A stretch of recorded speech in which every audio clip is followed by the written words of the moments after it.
اعوذ باللہ من الشیطان اللعین الرجیم بسم اللہ الرحمن الرحیم الحمد للہ رب العالمین الصلاة والسلام علی اشرف الانبیاء والمرسلین وعلی آلہ الطیبین الطاہرین المعصومین الذین اذہب اللہ عنہم الرجس وطہرہم تطہیرا اللہم صل علی محمد وآل محمد اللہم اخرجنا من الظلمات الوہم واکرمنا بنور الفہم اللہم افتح علینا ابواب رحمتک وانشر علینا خزائن علومک برحمتک یا ارحم الراحمین۔ عزیزان محترم، عرفان اسلامی کی تلاش کے موضوع پر گفتگو جاری ہے اور ہم اس کتاب کی چوتھی فصل میں درواقع اللہ تبارک و تعالی تک پہنچنے کے راستوں کو بیان کر رہے ہیں، اور درواقع اس فصل میں یوں بیان کیا جاتا ہے کہ بلند ترین عرفانی مقامات تک اگر انسان پہنچنا چاہتا ہے تو اسے کیا طرز عمل اپنانا ہے تاکہ یہ انسان اللہ کے سب سے قریب پہنچ سکے۔ اور آج جس عنوان کو بیان کرنا چاہتے ہیں وہ درواقع اس سے نہایت ہی مناسبت رکھنے والا عنوان ہے، اور وہ ہے سیر و سلوک کا جامع ترین عملی نسخہ۔ عزیزان محترم، بطور معمول ہم لوگوں کے ذہنوں میں ایک ایسی سوچ جگہ بنا بیٹھی ہے، اور اس سوچ نے ہمیں کافی حد تک متاثر کر رکھا ہے، اور درواقع ہم لوگ جو روحانیت میں بلندی حاصل کرنا چاہتے ہیں، معنوی کمالات حاصل کرنا چاہتے ہیں، ایک خواہش ہے، ایک تڑپ ہے، اور یہ سب لوگوں کی خواہش ہوتی ہے کہ جو دیندار ہیں، متدین ہیں، اور پاکیزہ افراد کی سیرت اور حالات زندگی کا جب وہ مطالعہ کرتے ہیں، مثلا مرحوم علی قاضی طباطبائی کے حالات زندگی کا مطالعہ کر لیا، مرحوم آیت اللہ بہجت کے حالات زندگی کا مطالعہ کر لیا، ملا حسین قلی احمدانی کے حالات زندگی کا مطالعہ کر لیا، یا ایسی ہی شخصیات کے جب حالات زندگی کو سنا جاتا ہے یا پڑھا جاتا ہے تو یقینی بات ہے انسان متاثر ہوتا ہے کہ یہ بھی تو ہم جیسے انسان تھے۔ ائمہ معصومین علیہم الصلاۃ والسلام کی تعلیمات پر عمل کیا اور ایسے بلند مقام پر پہنچے ہیں کہ انسان رشک کرتا ہے کہ یہ ایک عام انسان ہونے کے باوجود اس بلندیوں تک پہنچ گئے۔ تعجب ہے۔ لہٰذا ہر انسان جب ایسی شخصیات کے بارے میں کہ جو معصوم نہیں ہیں لیکن معصوم کے نقش قدم پر چل کے تالی تلو معصوم قرار پائے ہیں،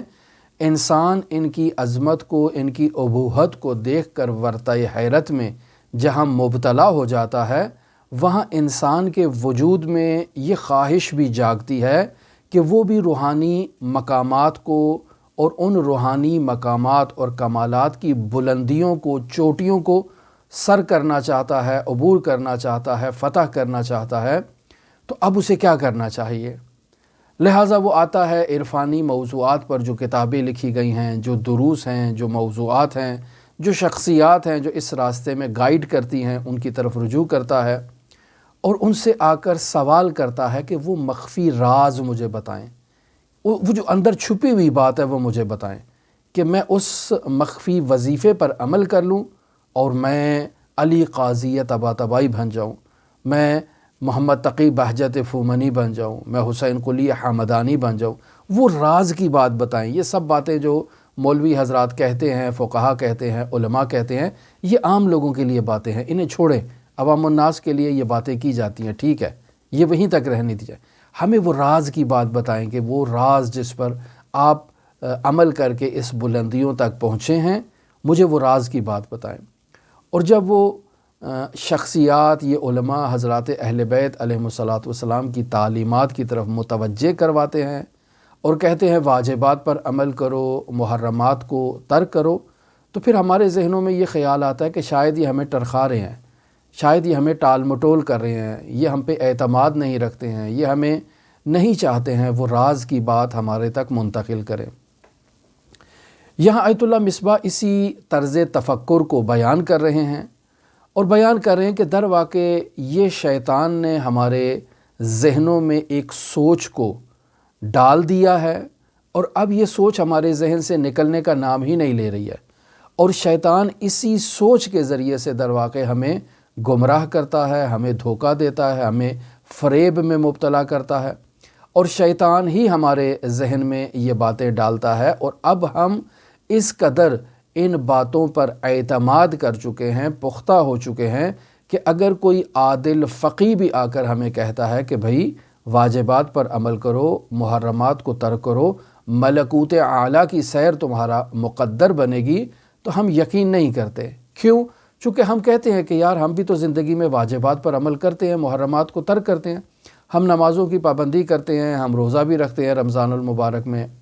اور باقی جو واجبات بھی ہمیں جہاں تک معلوم ہے، جہاں تک ہمارے بڑے بوڑھوں نے ہمیں سکھایا ہے، ہم عمل تو کرتے ہیں، لیکن وہ بلند مقامات جو ان تک ہیں، جنہیں انہوں نے حاصل کیا ہے، جن چوٹیوں کو انہیں فتح کیا ہے، وہ چوٹیاں ہم کیوں فتح نہیں کر پا رہے ہیں؟ بس یقیناً کوئی ایسا مخفی راز ہے کہ جو ان کے سینوں میں موجود ہے اور انہوں نے آج تک وہ کسی کو نقل نہیں کیا ہے۔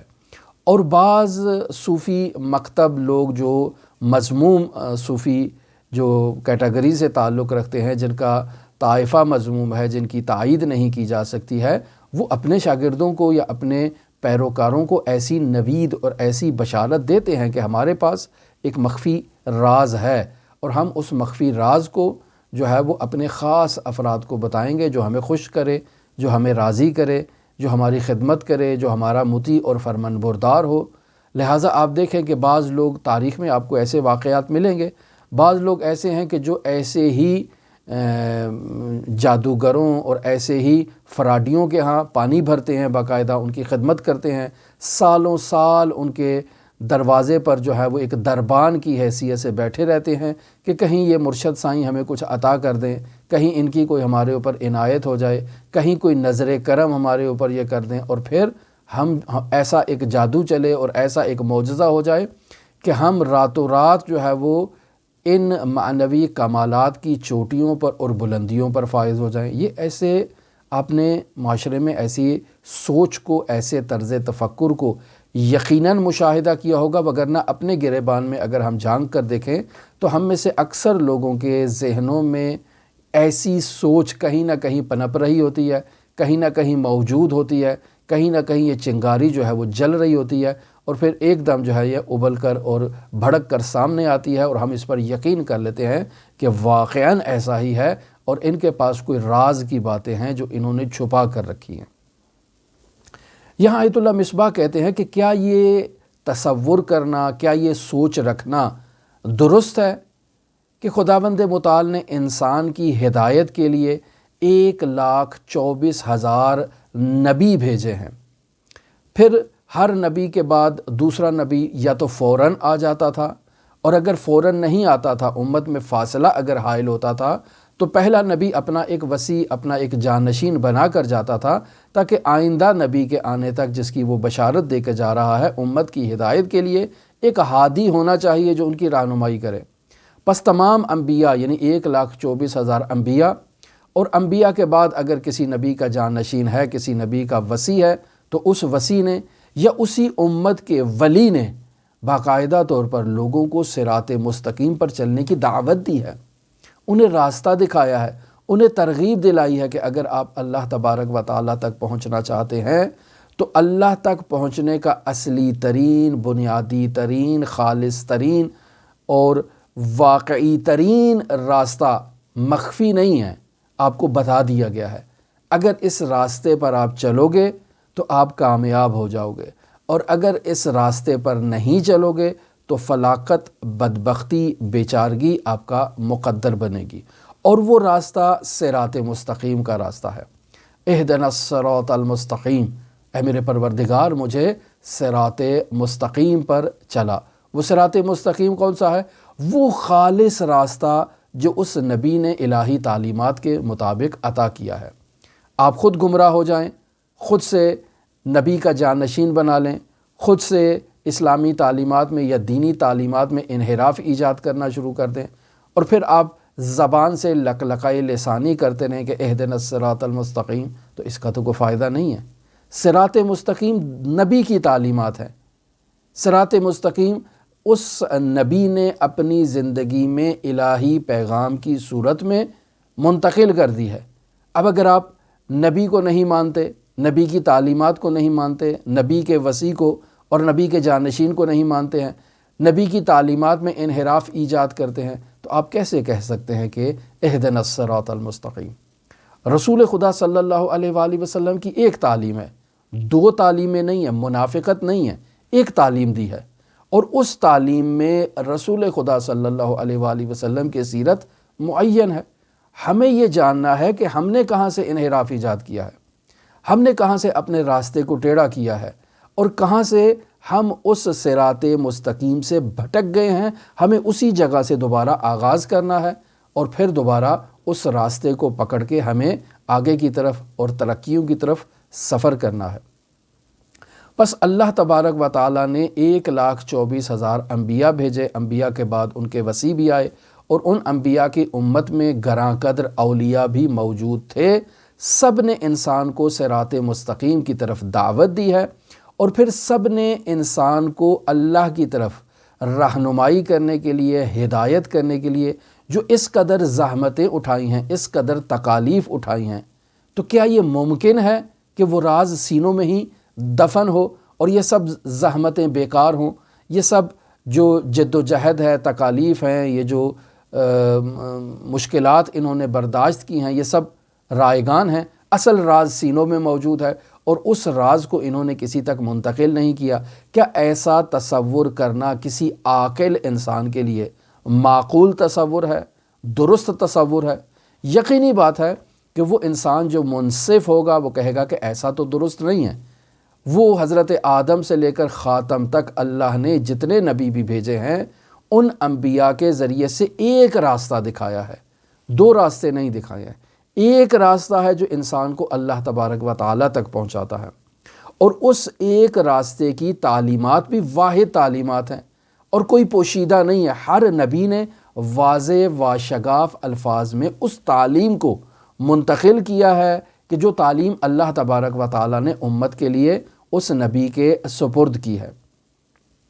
لہٰذا آسمانی کتابوں کا اگر مطالعہ کیا جائے، وحیانی معارف کا مطالعہ کیا جائے جو انبیاء کی لسان مبارک سے جاری ہوئے ہیں، تو سب انسان کو ایک ہی مطلب کی طرف تاکید کرتے ہیں، اور واضح و شگاف الفاظ میں اس تعلیم کو امت تک پہنچاتے ہیں۔ ہماری یہ ذمہ داری ہے کہ ہم نے آسمانی کتابوں کو، جو درست آسمانی کتابیں ہیں، ان میں درست مطالب ہیں، ان کو کھنگالنا ہے، ان کو نکالنا ہے، اور ان کو دیکھنا ہے کہ وہ کیا ہیں، یا وحیانی مطالب جو صحیح وحیانی مطالب ہیں ان کو تلاش کرنا ہے۔ تو ہم زحمت کیوں کریں کہ سابقہ انبیاء کی طرف رجوع کریں؟ ہمارے پاس الحمدللہ ایک بہترین نسخہ جامع اور نسخہ کامل اور تحریف نہ شدہ نسخہ موجود ہے، اور وہ قرآن مجید ہے کہ خداوند متعال نے اس قرآن کی حفاظت کی خود ذمہ داری لی ہے، اور یہ آخری پیغام ہے جو اللہ کا وحی کی صورت میں اور وحی تشریعی کی صورت میں باقاعدہ امت تک پہنچا دیا گیا ہے، اور یہ پیغام قیامت تک باقاعدہ امت کے پاس رہے گا۔ اور آسمانی کتابوں میں اس وقت اگر کوئی کتاب معتبر ترین کتاب ہے تو وہ قرآن مجید ہے۔ وہ کتاب جس میں تحریف نہیں ہوئی ہے، وہ کتاب جو ہر مسلمان کے گھر میں موجود ہے، ہر مسجد میں موجود ہے، ہر امام بارگاہ میں موجود ہے، ہر انسان آسانی کے ساتھ اس کی قراءت کر سکتا ہے۔ تو انسان اس نسخہ الہی میں مطالعہ کرے کہ اللہ تبارک و تعالیٰ نے انسان کے معنوی اور روحانی کمالات کو پہنچنے کے لیے اور ان کمالات کی چوٹیوں کو فتح کرنے کے لیے اللہ نے کس راستے کو بیان کیا ہے، اور پھر جو اللہ نے راستہ بیان کیا ہے اس راستے میں کس بات پر سب سے زیادہ تاکید کی گئی ہے، اس نقطے کو تلاش کیا جائے۔ لہٰذا اگر ہم انصاف کے ساتھ قرآن مجید کا مطالعہ کرتے ہیں اور قرآن مجید کی قراءت کرتے ہیں،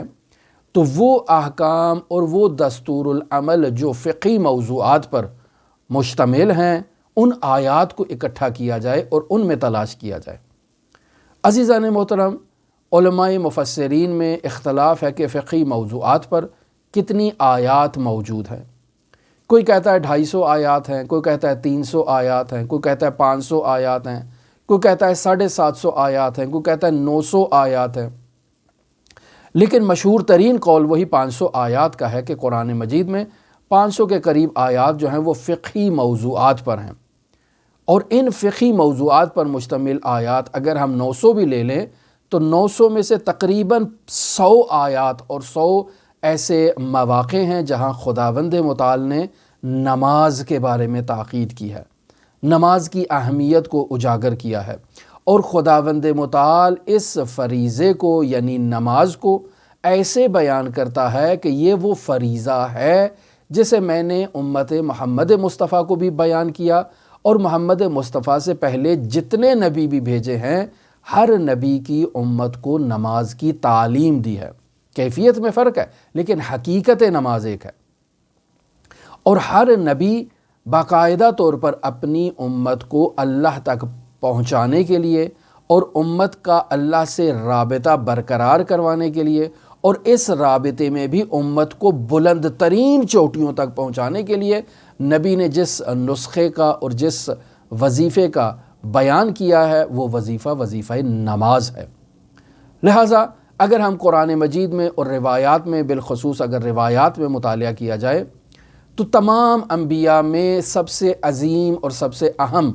نبی جو ہیں وہ حضرت خاتم الانبیاء محمد مصطفیٰ صلی اللہ علیہ وآلہ وسلم ہیں، اور خاتم الانبیاء کے بعد اگر کسی نبی کو فوقیت، فضیلت اور اہمیت جو رتبہ بعد میں حاصل ہے وہ حضرت ابراہیم علی نبینا و آلہ علیہ السلام ہے۔ اب اگر ہم دیکھتے ہیں قرآن مجید میں تو اللہ کا یہ عظیم نبی اللہ کے حضور جن دعاؤں کا تقاضا کر رہا ہے، ان دعاؤں میں اہم ترین دعا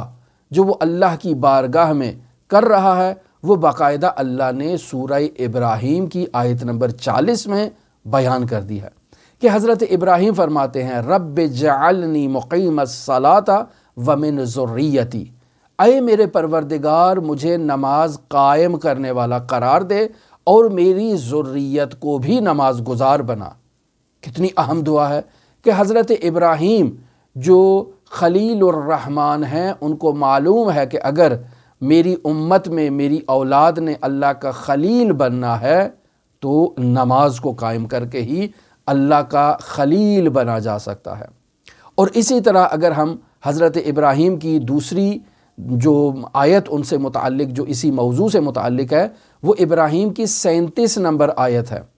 کہ جہاں خداوند متعال کی بارگاہ میں ابراہیم اللہ سے تقاضا کر رہا ہے ربنا انی اسکنت من ذریتی بواد غیر ذی زرع عند بیتک المحرم، اے میرے پروردگار میں نے اپنی ذریت میں سے اور اپنی اولاد میں سے بعض اولاد کو تیرے محترم گھر کے قریب ایک ایسی بنجر بیابان سرزمین میں وہاں آ کر آباد قرار دیا ہے۔ ربنا لیقوموا الصلاۃ، اے میرے پروردگار تاکہ یہ لوگ نماز کو قائم کر سکیں، پس وہاں ایک ایسی بنجر سرزمین میں اس اولاد کو قائم کرنے کی اور ٹھہرانے کی بنیادی وجہ یہ ہے کہ اے میرے پروردگار یہ تیرے نماز گزار بن جائیں۔ پس اپنی اولاد کو اللہ کا نمازی بنانے کے لیے ابراہیم وہاں اس بنجر بیابان سرزمین میں اپنی اولاد کو چھوڑ کے آتے ہیں۔ اور اگر ہم اللہ کے اس کلیم نبی کا مطالعہ کریں اور ان کے بارے میں آیات کو قرآن مجید سے نکالیں تو لسان وحی میں موسیٰ علی نبینا و آلہ و علیہ السلام کے بارے میں بھی نماز پر تاکید کی جاتی ہے۔ سورہ طٰہٰ آیت نمبر 13 اور آیت نمبر 14 خداوند متعال ارشاد فرماتا ہے وَأَنَا اخْتَرْتُكَ فَاسْتَمِعْ لِمَا يُوحَىٰ، ہم نے آپ کو انتخاب کر لیا ہے اے موسیٰ، پس جو آپ پر وحی کی جا رہی ہے اس وحی کو غور سے سنیں۔ انی انا اللہ، بے شک میں ہی آپ کا رب ہوں، میں ہی آپ کا پروردگار ہوں۔ لا الہ الا انا، اور کوئی معبود نہیں ہے سوائے میرے، یعنی اے موسیٰ صرف میں ہی آپ کا رب ہوں، میں ہی آپ کا معبود ہوں، اور میرے علاوہ کوئی رب اور معبود نہیں ہے۔ جب میں ہی آپ کا رب ہوں فَاعْبُدُونِی، تو اے موسیٰ میری عبادت کرو۔ وَأَقِمِ الصَّلَاةَ لِذِکْرِی، اور نماز کو قائم کرو، نماز کو قائم کرو۔ اس قدر اس نماز کی اہمیت ہے کہ اللہ کی یاد میں نماز کو قائم کیا جائے۔ اور پھر جب اللہ کے ایک اور نبی عیسیٰ روح اللہ کا ذکر ہوتا ہے، اور قرآن مجید میں حضرت عیسیٰ سے متعلق جو سورہ مریم کی آیت نمبر 30 ہے اور آیت نمبر 31 ہے، اس کو اگر ہم قرأت کریں اور دیکھیں تو خداوند متعال نے حضرت عیسیٰ کے ان لمحات میں جب وہ اس دنیا میں تشریف لائے ہیں اور ابھی اپنی ماں کی آغوش میں ہیں، اسی وقت اللہ نے عیسیٰ کی زبان سے نماز کی تاکید کو جاری فرمایا ہے۔ قال انی عبد اللہ، عیسیٰ نے کہا کہ میں اللہ کا بندہ ہوں۔ آتانی الکتاب وجعلنی نبیا، اللہ نے مجھے کتاب عطا کی ہے اور اللہ نے مجھے اپنا نبی قرار دیا ہے۔ وجعلنی مبارکن اینما کنت، اور جہاں کہیں بھی میں واقع ہو جاؤں یا چلا جاؤں اللہ نے مجھے مبارک قرار دیا ہے۔ اور پھر اوصانی بالصلاۃ والزکوٰۃ ما دمت حیا،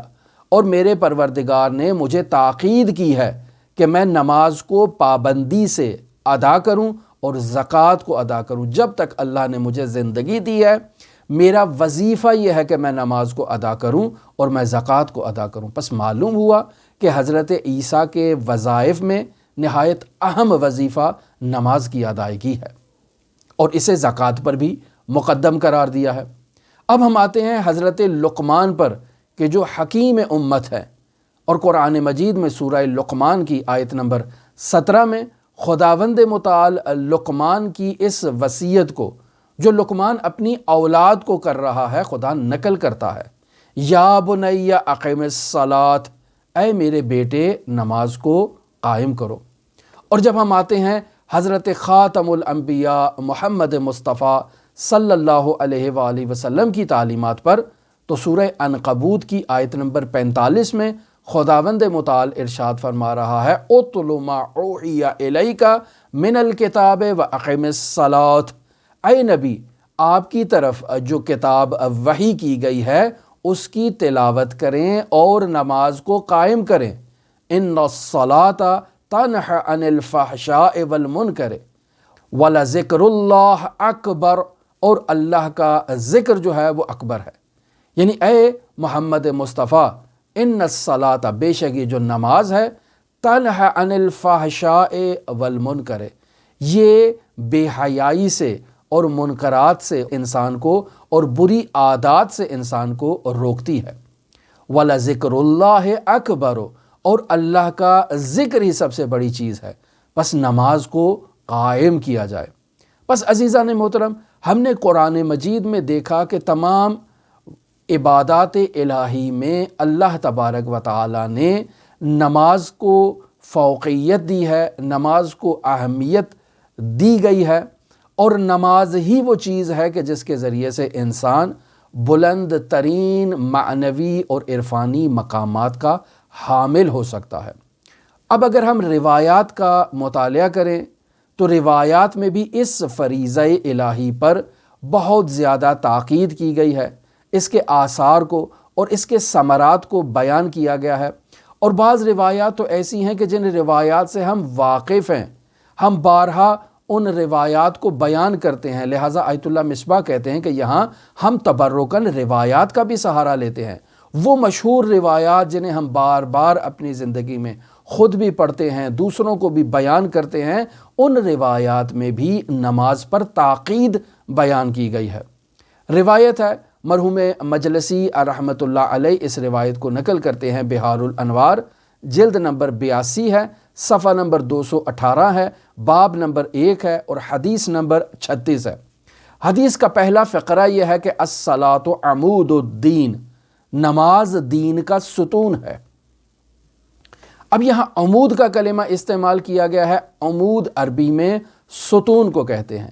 انسان اگر ایک خیمہ لگانا چاہتا ہے تو اس خیمے کے وسط میں جو لکڑی قائم ہو یا جو لوہے کا راڈ لگایا جائے اسے عمود کہا جاتا ہے، اور اگر وہ راڈ اور وہ لکڑی کا وہ جو ستون ہے وہ منحنی ہو جائے، وہ گر جائے، وہ ٹوٹ جائے، تو در واقع اس کے انحنا سے، اس کے ٹوٹ جانے سے وہ خیمہ گر جاتا ہے، وہ خیمہ بکھر جاتا ہے۔ اور اگر خیمے کو مضبوط کرنے کے لیے انسان نے رسیاں بھی باندھی ہوں، انسان نے زمین میں بڑی بڑی کیلیں بھی گاڑی ہوں، تو وہ کیلیں اور وہ رسیاں وہ بھی بیکار ہو جاتی ہیں۔ کیوں؟ چونکہ بنیاد اور عمود جو تھا جس نے خیمے کو استوار کر رکھا تھا وہ اس کے وسط میں ایک لکڑی کی صورت میں یا ایک راڈ کی صورت میں قائم تھا۔ وہ جب ہل گیا، وہ جب ٹوٹ گیا، وہ جب منحنی ہو گیا تو تمام کا تمام خیمہ جو ہے وہ زمین بوس ہو جائے گا۔ عزیزان محترم، نماز بھی دین کے بارے میں ایسی ہی اہمیت رکھتی ہے کہ اگر نماز نہیں ہے تو دین بالکل نابود ہو جائے گا، یعنی انسان کے وجود میں اور انسان کے جو قلبد میں دین کی حقیقت ہے وہ دین کی حقیقت متزلزل ہو جائے گی۔ لہٰذا مکمل روایت میں آپ کی خدمت میں نقل کرتا ہوں، الصلاۃ عمود الدین، نماز دین کا ستون ہے، مثلھا کمثل عمود الفسطاط، اس نماز کی اور اس عمود کی مثال ایسے ہی ہے جیسے خیمے کے وسط میں عمود لگایا جاتا ہے، اب چاہے وہ لکڑی کا ہے چاہے وہ لوہے کا ہے۔ آگے فرماتے ہیں اذا ثبتت العمود ثبتت الاوتاد والاطناب، اگر یہ عمود ثابت قدم ہے، بالکل پائیدار اور استوار کھڑا ہے، تو اس عمود کے ثابت رہنے سے کیلیں بھی ثابت رہیں گی اور رسیاں بھی اپنی جگہ پر برقرار رہیں گی۔ وَإِذَا مَالَ الْعُمُودُ انْكَسَرَ لَمْ يَثْبُتْ وَتَدٌ وَلَا طَنَبٌ، اگر یہ ستون جو ہے یہ ٹیڑھا ہو جاتا ہے یا انکسرا یا ٹوٹ جاتا ہے تو اس ستون کے ٹیڑھا ہونے سے اور ٹوٹ جانے سے کیلیں بھی بکھر جائیں گی اور رسیاں بھی بیکار ہو جائیں گی اور وہ خیمہ زمین بوس ہو جائے گا۔ لہٰذا اگر ایک انسان یہ دعویٰ کرتا ہے کہ میں دیندار ہوں، دین پر عمل کرتا ہوں، اسلامی تعلیمات کا بہت پابندی سے خیال رکھتا ہوں، کسی تعلیم کو نظر انداز نہیں کرتا ہوں سوائے نماز کے، کہ میں نماز نہیں پڑھتا ہوں، باقی تمام اسلام کی میں پابندی کرتا ہوں، تمام اسلام کی پابندی کرتا ہوں، تو عزیزان محترم اس شخص کا اسلام در واقع متزلزل ہے، چونکہ اس نے نماز کو اہمیت نہیں دی ہے اور نماز کو اسلامی تعلیمات سے نکال دیا ہے، اس کا تمام دین جو ہے وہ زمین بوس ہو جائے گا اور اس کی کوئی اہمیت باقی نہیں رہے گی۔ لہٰذا ہم پہلے بھی حضرت امام جعفر صادق علیہ السلام سے ایک روایت آپ کی خدمت میں نقل کر چکے جسے معاویہ بن وہب نے امام جعفر صادق سے نقل کیا ہے۔ معاویہ بن وہب کہتا ہے کہ میں امام جعفر صادق علیہ السلام کی خدمت میں جاتا ہوں اور ان سے سوال کرتا ہوں۔ اس روایت کو مرحوم قلینی نے کافی کی جلد نمبر 1 ہے، صفحہ نمبر 263 ہے اور حدیث نمبر 3 کے تحت بیان کیا ہے۔ معاویہ بن وہب کہتا ہے کہ میں نے حضرت سے سوال کیا کہ یا ابن رسول اللہ، مجھے بتائیے کہ اسلامی تعلیمات میں سب سے اہم چیز کیا ہے کہ جس پر میں عمل کر کے اپنے آپ کو کمالات تک پہنچا سکتا ہوں؟ تو امام فرماتے ہیں ما اعلم شیئا بعد المعرفت افضل من هذه الصلاۃ، کہ اللہ تبارک و تعالیٰ کی معرفت کے بعد مجھے کسی ایسی چیز کا علم نہیں ہے جو اس نماز سے زیادہ افضل ہو۔ پس معلوم ہوا کہ نماز بنیادی ستون ہے اور نہایت ہی اہمیت رکھتی ہے۔ پھر ہم دیکھتے ہیں کہ باقاعدہ رسول خدا صلی اللہ علیہ وآلہ وسلم سے افضل اعمال کے بارے میں سوال ہوتا ہے۔ مرحوم مجلسی رحمۃ اللہ علیہ بہار الانوار جلد نمبر 82 ہے، صفحہ نمبر 225 ہے، باب نمبر 1 ہے، حدیث نمبر 50 ہے۔ سئل النبی صلی اللہ علیہ وآلہ وسلم عن افضل الاعمال، افضل ترین عمل کون سا ہے اسلامی تعلیمات میں جس پر عمل کر کے ہم بلندیوں تک پہنچ سکتے ہیں؟ قال، رسول خدا فرماتے ہیں الصلاۃ لأول وقتها، نماز کو اس کے ابتدائی اول ترین فضیلت ترین وقت میں ادا کرنا یہ اہمیت رکھتا ہے۔ اور پھر امام جعفر صادق علیہ السلام سے بھی روایت ہے اور امام محمد باقر علیہ السلام سے، دونوں سے یہی مضمون کی روایت نقل ہوئی ہے۔ میں امام جعفر صادق کے کلمات کو مرحوم مجلسی بہار الانوار جلد نمبر 82 ہے، صفحہ نمبر 236 ہے اور حدیث نمبر 64 ہے، اسے آپ کی خدمت میں نقل کرتا ہوں۔ امام صادق فرماتے ہیں اول ما یحاسب علیہ العبد الصلاۃ، قیامت کے دن وہ چیز جس کا سب سے پہلے ایک بندے سے، ایک عبد سے حساب لیا جائے گا وہ نماز ہے۔ فَإِذَا قُبِلَتْ قُبِلَ سَائِرُ عَمَلِ، اگر انسان سے نماز کو قبول کر لیا گیا تو باقی اعمال بھی انسان کے قبول کر لیے جائیں گے۔ وَإِذَا رُدَّتْ عَلَيْهِ، اگر انسان کی نماز کو اس کے منہ پر مار دیا جائے اور رد کر دیا جائے، دھتکار دیا جائے، اور رُدَّ عَلَيْهِ سَائِرُ عَمَلِ، تو اس انسان کے باقی اعمال بھی اس سے قبول نہیں کیے جائیں گے، ان کو بھی ٹھکرا دیا جائے گا۔ لہٰذا عزیزان محترم، نماز کی اہمیت کو اس قدر اہم شمار کیا گیا ہے اسلامی تعلیمات میں، اور اسے باقاعدہ دین کا ستون قرار دیا گیا ہے کہ آپ دیکھیں کہ امام جعفر صادق علیہ الصلاۃ والسلام کا آخری وقت ہے۔ امام جعفر صادق اپنے تمام بچوں کو، تمام عزیز و اقارب کو اور تمام اولاد کو جمع کرنے کا حکم دیتے ہیں۔ لہٰذا مرحوم مجلسی بہار الانوار جلد نمبر 82 ہے، صفحہ نمبر 225 ہے، باب نمبر 1 ہے، حدیث نمبر 63 کے تحت اس روایت کو نقل کرتے ہیں کہ امام صادق اپنے آخری لمحات میں سب کو جمع کر کے کہتے ہیں اِنَّ شَفَاعَتَنَا لَا تَنَالُ مُسْتَخِفًا بِالصَّلَاةِ، کہ ہماری شفاعت اس شخص تک نہیں پہنچے گی جو نماز کو خفیف جانتا ہے اور جو نماز کو اہمیت نہیں دیتا ہے۔ تو عزیزان محترم، خود ملاحظہ فرمائیں کہ اسلامی تعلیمات میں نماز کو اس قدر اہمیت ہے اور اس قدر اسے تاکید کے ساتھ تمام انبیاء نے بیان کیا ہے، اور انبیاء کے اوصیاء، حضرت خاتم الانبیاء کے اوصیاء امام باقر، امام جعفر صادق، علی مرتضیٰ، سب سے یہ روایات اگر روائی کتابوں میں تلاش کی جائے تو سب نے نماز کی اہمیت کو بیان کیا ہے۔ اب سیر و سلوک میں اور عرفانیات میں نماز نہایت اہمیت رکھتی ہے، نہایت اہمیت رکھتی ہے۔ اور مرحوم قاضی فرمایا کرتے تھے کہ اگر تم بلند عرفانی مقامات تک پہنچنا چاہتے ہو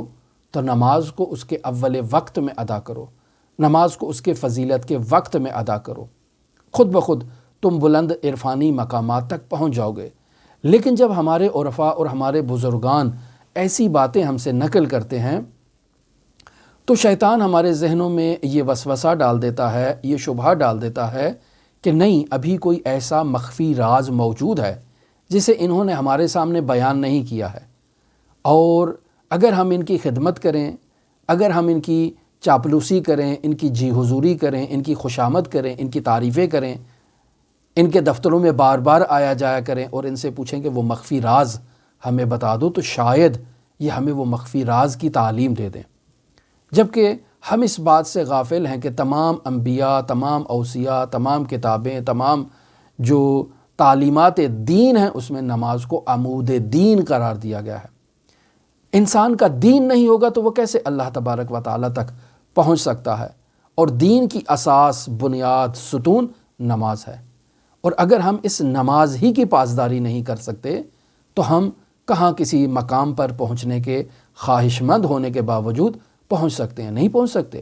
نماز کی پابندی کرنا، نماز کی رعایت کرنا، نماز کا خیال رکھنا، یہ نہایت بنیادی چیز ہے سیر و سلوک میں۔ لہٰذا یہ بیان ہوتا ہے کہ مرحوم قاضی سے متعلق اور قاضی کے شاگردوں سے متعلق کہ انہوں نے اپنے استاد سے اس بات کو نقل کیا ہے کہ اگر دنیا چاہتے ہو تو نماز تہجد کو پڑھو،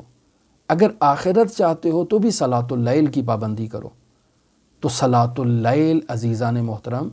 نہایت اہمیت کی حامل ہے۔ خود نماز میں نماز کو افضل وقت میں ادا کرنا، اس کے فضیلت وقت میں ادا کرنا، جیسے ہی آذان ہو انسان فوراً آذان سے پہلے مصلی عبادت پر جو ائمہ معصومین علیہم الصلاۃ والسلام کی روش ہوا کرتی تھی کہ وہ نماز سے پہلے اپنے آپ کو ہر دنیاوی کام سے فارغ کر کے وہ باقاعدہ آمادہ ہو کر اللہ کی بارگاہ کے بارے میں جانے کے لیے خود کو تیار کرتے تھے کہ کس عظیم رب کی بارگاہ میں حاضری دینے کا وقت ہو رہا ہے۔ لہٰذا خود نماز سے پہلے خود کو نماز کے لیے تیار کرنا، مقدمات کرنا، یہ خود مستحب عمل ہے کہ انسان خود کو تیار کرے، توجہ کو ایک جگہ پر متمرکز کرے، نماز سے پہلے اپنے کاموں کو ترک کر دے اور اپنی توجہ کو اللہ تبارک و تعالیٰ کی جانب گامزن کرے تاکہ نماز میں حضور قلب آئے۔ اور پھر جب انسان باقاعدہ اس تمرین کو کرے گا، اس مشق کو کرے گا اور اس توجہ کو لانے کی کوشش کرے گا کہ وہ کہاں جا رہا ہے، کس بارگاہ میں اس نے حاضری دینا ہے، اور انسان نماز کے افضل وقت سے پہلے خود کو تیار کر کے مصلی عبادت پر جب خود کو تیار کر کے بیٹھنے کی عادت ڈالے گا تو اس انسان میں خود بخود توجہ آئے گی، اور جیسے ہی نماز کا وقت ہو جائے انسان فوراً جو ہے وہ اذان اور اقامہ کہہ کر نماز کے لیے کھڑا ہو جائے۔ بطور معمول ہمارے مساجد میں اور ہماری امام بارگاہوں میں ایک خاص وقت تعیین کر دیا جاتا ہے۔ مثلاً اگر 12 بجے اذان کا وقت ہے یا زوال کا وقت ہے تو ہم کہتے ہیں ہم نے 1 بجے نماز پڑھنا۔ یہ غلط ہے۔ اگر اذان کا وقت 12 بجے ہے تو ہمیں نماز بھی 12 بجے رکھنی ہے۔ 12:30 کا وقت ہے تو 12:30 رکھنی ہے۔ ہم کیوں 1 بجے یا 2 بجے؟ لوگوں کو سہولت ایجاد کرنے کی خاطر، تاکہ لوگوں کو معلوم ہو کہ نماز کا وقت کون سا ہے، جماعت کس ٹائم پر کھڑی ہوگی، لوگ اس ٹائم پر آ جائیں۔ ہم لوگوں کو افضل وقت کی عادت کیوں نہیں ڈالتے؟ یہ ہمارے اندر خامی ہے، اور اگر ہم اپنی خامیوں کی اصلاح کر لیں تو خداوند متعال ہمیں وہ معنوی کمالات، وہ روحانی کمالات یقیناً عطا فرمائے گا۔ ابھی کچھ احادیث باقی رہ گئیں جنہیں انشاءاللہ کل کی گفتگو میں اسی سیر و سلوک کا اہم ترین اور بنیادی ترین راستہ جسے ہم آپ کی خدمت میں بیان کر رہے ہیں، اسی کے ذیل میں کل بیان کریں گے۔ ہماری دعا ہے کہ خداوند متعال ہمیں حقیقی معنی میں نماز سے محبت کرنے والا عاشق قرار دے۔ ہماری دعا ہے کہ خداوند متعال ہمیں نماز کی اہمیت کو سوچتے ہوئے سمجھتے ہوئے نماز کا پابند قرار دے، اور خداوند متعال ہماری ان نمازوں کو اپنی بارگاہ میں قبول فرمائے۔ ہماری دعا ہے کہ خداوند متعال منجی عالم بشریت حضرت صاحب العصر والزمان کے ظہور میں تعجیل فرمائے، اور ہمیں حضرت کے اصحاب و اعوان و انصار میں شمار فرمائے۔ اللہم صل علی محمد و آل محمد وعجل فرج قائم آل محمد۔